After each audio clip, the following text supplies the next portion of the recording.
디모데후서 1장 10절에서 14절입니다. 디모데후서 1장 10절에서 14절. 오늘은 제가 휴대폰을 안 들고 와서 유튜브에 누가 들어왔는지는 제가 확인할 수가 없네요.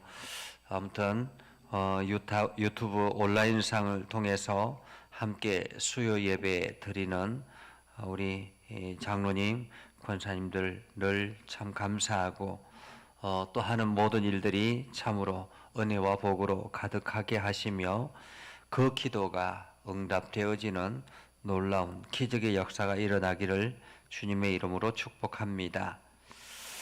하나님의 말씀을 보겠습니다. 디모데후서 1장 10절에서 14절까지 함께 읽겠습니다. 이제는 우리 구주 그리스도 예수의 나타나심으로 말미암아 나타났으니 그는 사망을 패하시고 복음으로써 생명과 썩지 아니할 것을 드러내신지라. 내가 이 복음을 위하여 선포자와 사도와 교사로 세우심을 입었노라. 이로 말미암아 내가 또 이 고난을 받되 부끄러워하지 아니함은 내가 믿는 자를 다 내가 알고 또한 내가 의탁한 것을 그날까지 그가 능히 지켜질 줄 확신함이라. 너는 그리스도 예수 안에 있는 믿음과 사랑으로서 내게 들은 바 바른 말을 본받아 지키고 우리 안에 거하시는 성령으로 말미암아 내게 부탁한 아름다운 것을 지키라. 아멘. 오늘은 디모데후서입니다. 디모데후서. 지난주에는 우리가 디모데전서를 통해서 사도 바울이 아들 같은 디모데에게 편지하는 그 목회 서신이라고 볼 수 있죠. 이 디모데후서, 오늘은 이제 디모데후서인데 이 디모데후서는 가장 사도 바울이 마지막에 쓴 편지라고 그렇게 알려져 있습니다. 한마디로 이 디모데후서는 마지막 죽음을 목전에 두고 바울이 결연한 의지로서 믿음 가운데 낳은 아들 디모데에게 따뜻하고 애틋한 그런 마음으로 서신을 쓴 것이죠. 그래서 바울은 아시아와 유럽을 다니며 수많은 교회를 세웠고 이루 말할 수 없는 고초를 겪었지만은 그 일생을 회고하면서 디모데를 향한 믿음의 선한 싸움을 싸우라 이렇게 말하고 있습니다. 기록 장소는 디모데전서는 우리가 지난주에 함께 말씀을 보았을 때 로마 감옥에서 1차 석방이 되고 석방이 되고 난 뒤에 유럽으로 가서 그곳에서 기록했다고 했습니다. 근데 다시 이제 사도 바울이 감옥에 갇히게 됐죠. 이 시기는 다시 감옥에 갇혔을 이 시기는 대략적으로 로마 대화재 사건이 일어나고 난 직후라고 볼 수 있습니다. 그러니까 이때는 네로가 이 유대인들 뿐만 아니라 기독교인들, 특별히 기독교인들을 엄청나게 박해하는 그러한 시기였습니다. 그렇기 때문에 사도 바울은 그 네로의 이 박해에 의해서 마지막 순교의 길을 걸어가는 그러한 직전에 지금 디모데후서를 쓴 내용입니다. 그러니까 디모데전서와 마찬가지로 디모데후서도 사도 바울이 자신의 어린 동역자에게 보낸 서신이라고 그렇게 말할 수 있습니다. 그러면서 사도 바울은 디모데후서를 통해서 디모데를 격려하며 자신이 세상을 떠난 후에도 끝까지 충성하라라고 그렇게 부탁을 합니다. 그러나 디모데후서가 보존되어 기독교의 정경에 포함되었다는 사실을 이 개인적 서신에 대해서 서신으로 인해서 이것이 정경으로 들어간 것을 보면 참으로 이 말씀의 내용이 중요하다라고 볼 수 있습니다. 자, 그러면 우리가 디모데후서를 통해서 어떤 내용들을 살펴볼 수 있을까? 우리가 세부적으로 한번 살펴보려고 합니다. 먼저는 1장에는 진리의 보수에 대한 이야기를 하고 있습니다. 특별히 1절에서 5절까지를 보면 문안 인사를 하죠. 사도 바울은 자기의 뜻이나 주위 사람들의 뜻으로 말미암아가 아니라 오직 하나님의 뜻으로 말미암아 그리스도 예수의 사도가 되었다라고 이야기를 합니다. 이 말은 하나님께서 그의 뜻대로 그의 원하신 자들을 일꾼으로 부르시고 세운다라는 말이죠. 예수께서도 이 세상에 계실 때 그가 원하시는 자들을 불러서 사도로 세웠습니다. 특별히 사도들이 특별한 능력이 있어서 아니면 시험을 거쳐서 된 것이 아니라 이 예수 그리스도께서 다니시면서 그가 원하시는 사람을 부르셨다라는 것이요. 이처럼 하나님께서는 당신의 백성들, 하나님의 일들을 맡기기 위해서 당신의 임의로 사람들을 부르시고 선택하신다라는 사실입니다. 그래서 사도 바울은 이 디모데를 위해서 밤낮 기도한다라고 이야기합니다. 사실 성도들을 위해서 늘 함께 기도하는 것이 목회자의 사명이지요. 그래서 목회자는 늘 성도들의 삶, 특별히 이제 헌금하는 이 과정들을 보면서 어떤 분들은 헌금 생활이 참 많이 어렵다라는 것을 보면 그 사람들을 위해서 더욱 기도하게 되기도 합니다. 11조가 넘쳐나면 넘쳐날수록 감사하며 감사의 기도를 드리기도 하고, 그리고 11조가 줄어들면 줄어드는 대로 또한 거기에 대해서 하나님 앞에 더욱 간절하게 기도하기도 합니다. 오늘 사도 바울은 디모데를 향해서 밤낮으로 기도하고 있다라고 말하고 있습니다. 사실 그렇죠. 디모데는 사도 바울이 디모데가 특별히 대단해서가 아니라 아직도 어린데도 불구하고 사도 바울이 교회를 맡겨서 사역을 시켰다라는 것, 그 자체가 굉장히 큰 부담이기도 했던 거죠. 그럼에도 불구하고 디모데는 기쁨으로 그 일을 감당하고 있는 것, 그것은 바로 디모데의 가정에 신실한 믿음의 소유자들이 있었다라는 거죠. 우리가 잘 알고 있는 외할머니 로이스와 그의 어머니 유니게를 통해서 믿음의 가정으로 잘 성장하게 되었고, 이 믿음을 통해서 경건에 이르게 되었다라는 것입니다. 우리가 자녀들을 위해서 늘 기도하고 자녀들에게 바른 신앙을 가르치는 것, 굉장히 부모로서 중요한 사역 중에 하나라고 말할 수 있습니다. 자, 계속 이어서 6절에서 11절에 보면 복음과 함께 고난을 받으라 라고 말합니다. 복음과 함께 고난을 받으라. 사도들의 안수는 특별한 은사를 동반했던 것 같습니다.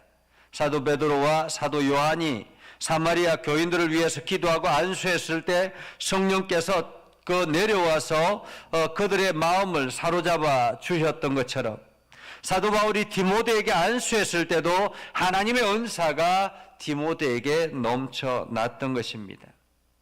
하나님께서는 목회자를 세운 것은 성도들을 축복하라라는 의미이죠.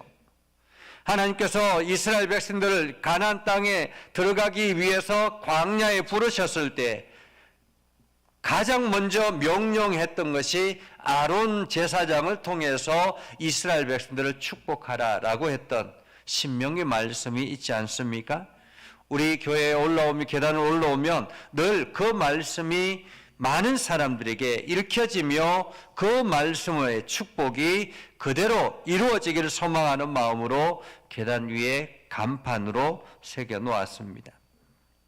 이처럼 믿음의 사람들이 믿음의 길을 걸어가는 것, 그것은 바로 하나님의 은사가 함께 있어야 된다라는 거죠.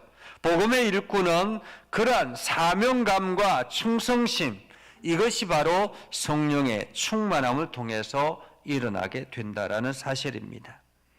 그리고 9절에 보면 복음이 주는 근원의 근거를, 구원의 근거를 말합니다. 하나님께서 죄인들을 구원하시기 위해서 부르신 거룩한 부르심은 하나님의 사람들의 의로운 행위에 근거한 것이 아니라 오직 하나님의 뜻과 영원한 때부터 예수 그리스도 안에서 우리에게 주신 은혜에 근거한 것이다 라는 말이죠. 그래서 우리는 그 부활의 소망을 가지고 열심히 복음의 사역을 감당해야 된다라는 것을 말하고 있습니다. 그리고 12절부터 18절까지는 바른 말씀을 지키자라는 거예요. 바른 말씀을 지키자. 12절에 보면 이를 인하여 라는 그러한 단어가 있습니다. 복음을 위하여 전파자와 이방인들의 사도와 교사로 세우심을 입은 일 때문에 라는 그러한 의미이죠. 바울이 옥에 갇혀 당하는 고난은 복음 전도자로서 받는 고난이었습니다. 그가 전도자가 아니었다면 그런 고난을 받을 이유가 없었지요. 이 악한 세상에서 하나님의 복음을 전파하는 일은 고난의 길입니다. 그러나 사도 바울은 그 고난을 부끄러워하지 않았던 거죠. 그 이유는 그가 그를 의뢰하는 자를 알고 그가 자기의 의탁한 것을 그날까지 지키실 수 있음을 확신하였기 때문에, 다시 말하면 사도 바울이 의뢰한 자라는 말은 모든 성도들이 믿고 의지하는 하나님과 예수 그리스도를 말합니다. 한마디로 예수 그리스도 때문에 이 고난을 감당한다라는 말이지요. 그러면서 디모데에게도 내게 들은 바 바른 말들의 본을 지키라라고 말합니다. 여기서 지키라라는 말은 가지고 있으라라는 원어의 뜻을 가지고 있습니다. 가지고 있으라. 우리는 주를 믿고 사랑함으로써 바른 말씀을 지켜야 합니다. 우리가 바른 말들을 지켜야 된다라는 것은 바르게 잘 전해야 된다라는 말이지요. 우리는 고난 중에도 바른 말씀을 굳게 지켜야 합니다. 사도 바울은 이렇게 말합니다. 내게 부탁한 아름다운 것, 이렇게 이야기하죠. 그것은 바로 복음 전파하는 일을 말하는 것입니다. 전도의 직무는 아름다운 것이다 라는 말이죠. 내가 내 주변의 사람들에게 예수 그리스도의 복음을 전하는 것, 그것은 아름다운 일이라는 말입니다. 그래서 모든 사람들에게 특별한 사람들이 아니라 모든 사람들에게, 그 모든 사람에게는 반대하는 사람들도 있고 때로는 핍박하는 사람들도 있습니다. 괴롭히는 사람들도 있습니다. 그러나 그들 모두 다가 예수 그리스도의 복음을 들어야 될 대상자들인 거죠. 바울에게는 고난만 있었던 것은 아닙니다. 바울에게는 이 고난을 능히 감당할 수 있었던 것은 하나님의 위로도 함께 있었기 때문에 그렇습니다. 특별히 사도 바울이 위로를 얻었던 것은 오네시모로의 가정을 통해서 위로를 얻었습니다. 사실 목회자가 성도들의 사랑을 통해서 위로를 얻고 또 용기를 가지기도 하거든요. 목회자가 돈을 버는 일을 하는 사람은 아니지 않습니까? 그래서 모든 면에서 넉넉한 것은 아닙니다. 그러나 성도들이 한 번씩 같이 식사를 한다든지 이러한 것들을 통해서 굉장히 큰 위로를 얻기도 하지요. 따뜻한 말 한마디를 통해서 위로를 얻기도 하고요.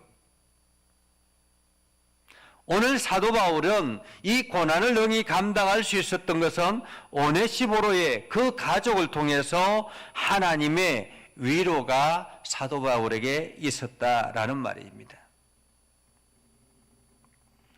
그래서 사도 바울은 복음을 부끄러워하지 않는다라고 말하고 있죠.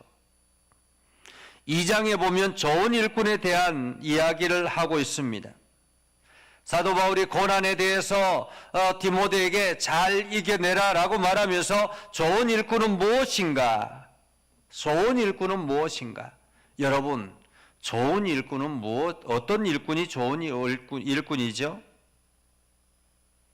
오늘 성경에서는 예수 그리스도의 좋은 군사는 1절, 2절에 보면 복음 사역의 임무에 수행하지만은 많은 사람들이 바른 진리의 지식을 갖지 못하고 진실한 일꾼들이 부족하다라고 말하고 있습니다. 그런데 좋은 일꾼이라는 말은 그 말씀에 굳게 서서 말씀의 증거를 그리고 사명을 감당하는 사람들, 복음의 증인되는 사람들, 이 사람들이 바로 좋은 일꾼이라는 말입니다. 3절 4절에도 이렇게 말하죠. 디모데는 충성된 일꾼으로 본을 보여야 한다 할 것입니다. 그는 그리스도 예수의 좋은 군사로 고난을 받을 각오를 감당합니다. 사도 바울이 많은 고난 중에서 고전분투하면서 전도의 일을 하였던 것처럼 디모데도 이제 그 고난을 감당하며 일할 각오를 하라라고 말하고 있습니다. 그러면서 사도 바울은 운동장에 경기하는 선수들처럼 그 선수들이 규칙을 지키며 경기에 임하였던 것처럼 복음의 사역자들도 마찬가지라는 것입니다. 복음의 사역자들도 좋은 일꾼이 되려면 자기 생활에 얽매이지 말고 하나님의 뜻에 순종하며 하나님의 말씀 앞에 순종하며 또한 자기 생각과 자기 뜻대로 하지 말고 하나님께서 성경에 말씀해 주신 규칙대로 부지런히 열심히 많은 눈물과 땀을 흘리며 나아가야 된다라고 말하고 있습니다. 그래서 사도 바울은 고난 중에서 모든 것을 참는 것은 하나님의 택한 자들이 그리스도 예수 안에 있는 구원을 영원한 영광과 함께 얻기 위해서라는 말이죠. 함께 얻기 위해서. 사도 바울은 성경의 모든 말씀이 다 믿을만 한다라고 하죠. 그러나 이 말씀은 더욱 믿을만 하다라고 말하죠. 우리가 주와 함께 죽으면 또한 주와 함께 살 것이고 우리가 참으면 또한 그와 함께 왕노릇할 것이다 라고 말합니다. 이것이 더욱 믿을 만한 사실이라는 말이지요. 만일 우리가 주를 부인한다면 주께서도 우리를 부인할 것이다 라고 말하고 있습니다. 복음의 사역자들, 전도자들, 하나님의 거룩한 백성들, 그리스찬들, 이들은 모두 다 예수 그리스도의 좋은 군사로서 고난을 각오해야 된다는 것입니다. 그리고 14절에서 19절에 보면 진리의 말씀과 헛된 말에 대한 이야기를 하고 있습니다. 복음의 일꾼들은 그리스도의 좋은 군사로서 고난을 각오하고 자기 생활에 얽매이지 아니하고 수고하고 인내하며 나아가야 된다라고 말하죠. 그러나 또 한편으로는 말다툼을 하지 말라라고 말합니다. 말다툼을 하지 말라. 우리가 복음의 일꾼으로서 열정을 가지고 세상 사람들에게 나아가다 보면 많은 부딪힘들이 있습니다. 그러면 그 사람들을 말로 굴복시키려고 말다툼을 하는 경우들이 있습니다. 그런 말다툼을 하지 말라라고 말하죠. 15절에 진리의 말씀, 바른 말씀, 이것이 바로 교회가 소유하는 하나님의 진리의 말씀이고 구원의 말씀이요 생명의 말씀이라는 것입니다. 그래서 디모데는 진리의 말씀을 바르게 해설함으로써 부끄러울 것이 없는 일꾼으로서의 인정된 자로 자신을 하나님 앞에 드리기를 힘써야 한다라고 말하고 있습니다. 힘써라. 힘쓰라. 힘쓰라라는 말은 바른 말씀의 봉사자가 되는데 인간의 노력이 필요하다라는 말이지요. 우리가 복음의 일들을 하다 보면 우리의 노력이 필요합니다. 그 노력이 최선을 다해서 해야 된다는 거죠. 18절에 보면 불경건하고 헛된 말을 하는 자들, 이러한 자들은 진리에서 멀어진 사람들입니다. 그래서 그들로부터 이단자들, 그들로부터 견고하게 서라라고 말하고 있습니다. 그러면서 20절에서 26절에 하나님의 나라는 하나님께서는 이 땅의 인간들을 귀하게 사용하기를 원하신다라고 말하고 있습니다. 그래서 오늘 20절에서 21절에 보면 큰 집에, 부잣집에는 금그릇과 은그릇도 있지만은 나무그릇과 질그릇도 있다. 한마디로 귀히 쓰는 것도 있고 천히 쓰는 것도 있고, 주인의 밥상에 놓이는 밥그릇도 있고 국그릇도 있고 좋은 그릇도 있습니다. 그러나 늘상 주인과 함께하는 그러한 그릇도 있고 손님만 대접하는 그릇도 있다라는 것입니다. 오늘 우리는 귀히 쓰는 그릇, 주인 되신 하나님께서 귀히 쓰는 그러한 그릇이기를 소망해 봅니다. 그러면서 3장으로 넘어가 보면 고통하는 시대, 이 시대는 고통하는 시대라고 말하고 있습니다. 하나님께서 사도 바울을 통해서 우리 디모데와 교회는 복음의 사역자들은 귀히 쓰는 그릇이 되라라고 말하는데, 그럼에도 불구하고 이 세상은 고통의 시대, 고통하는 시대라는 거죠. 한마디로 말세에 고통하는 때가 이른다라고 말하고 있습니다. 마지막 때. 믿음의 성도들은 마지막 때가 이르게 되면 그 마지막 때에 따라오는 것이 반드시 복음으로 인해서 당하는 고통이라는 것입니다. 고통. 그래서 우리가 그 고통 가운데서 세상 풍조를 따르지 아니하고 바르게 서야 된다라는 거죠. 자기를 사랑하며 돈을 사랑하며 자긍하며 교만하며 회방하며 부모를 거역하며 감사치 아니하며 거룩하지 아니하며 무정하며 원통함을 풀지 아니하며 참소하며 절제하지 못하며 사나우며 선한 것을 좋아하지 아니하며 배반하며 팔며 조급하며 자고하며 쾌락을 제하지 못하며, 쾌락을 사랑하기를 하나님 사랑하는 것보다 더하며, 경건의 모양은 있으나 경건의 능력은 부인하는 그러한 사람들이 마지막 때에 많이 일어나게 된다는 거죠. 한마디로 교회 안에서 이러한 사람들이 굉장히 많이 생길 것이다 라고 말하고 있습니다. 하나님을 믿는다고 하면서도 불구하고 하나님을 사랑하는 것보다는 자기를 사랑하고 돈을 사랑하고 자긍하고 교만하고 회방하고 하나님의 말씀에 듣지 아니하고 자기 마음대로 살아가는 그러한 사람들이 많아질 것이다 라는 거죠. 이러한 사람들로부터 바로 서야 된다라고 말하고 있습니다. 오늘 우리는 이 디모데 후서를 통해서 우리가 어떤 삶을 살아야 될 것인가, 어떤 마음으로 살아야 될 것인가를 다시 한 번 더 고민해 봅니다. 여러분은 어떤 삶을 살고 있습니까? 여러분이 어두운 세상에서 여러분은 어떠한 마음으로 살아가고 있습니까? 하나님을 바라보며 믿음의 길을 걸어갈 때 여러분은 어떤 자세로 믿음의 길을 걸어가고 있습니까?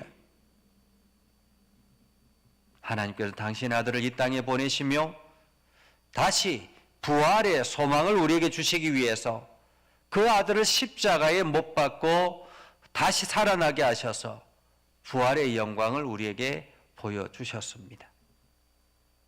그리고 오늘 이 디모데 후서를 통해서 여전히 세상은 악하고 어두운데 너희가 용기를 가지라라고 말하고 있는 것입니다. 하나님은 여러분들이 예수 그리스도의 좋은 군사 되기를 기대하고 있습니다. 여러분 모두 다가 이 그리스도의 좋은 군사가 되어서 하나님의 일들을 잘 감당하는 복된 삶을 살아갈 수 있기를 주님의 이름으로 축복합니다. 기도하겠습니다. 거룩하신 아버지 하나님, 은혜를 감사합니다. 하나님의 말씀을 듣고 믿음에 서서 주의 영광을 드러내기를 소망합니다. 우리가 그리스도의 좋은 군사로서 날마다 하나님의 말씀 앞에 바로 서는 그러한 삶이 되게 하시고 세상과 타협하지 아니하고 진리의 말씀을 듣고 순종하는 삶이 되게 하옵소서. 오늘도 하나님의 은혜가 모든 성도들에게 가득하게 하여 주옵소서. 예수님의 이름으로 기도드립니다. 아멘. 이제는 우리 구주 예수 그리스도의 은혜와 하나님 아버지 극진하신 사랑과 성령님의 감화 감동 역사 위로 교통하시며 은혜가 오늘도 주의 말씀 안에 있는 모든 믿음의 백성들 위해 하는 모든 일들 위해 영원토록 함께 없으기를 간절히 축원하옵나이다. 아멘.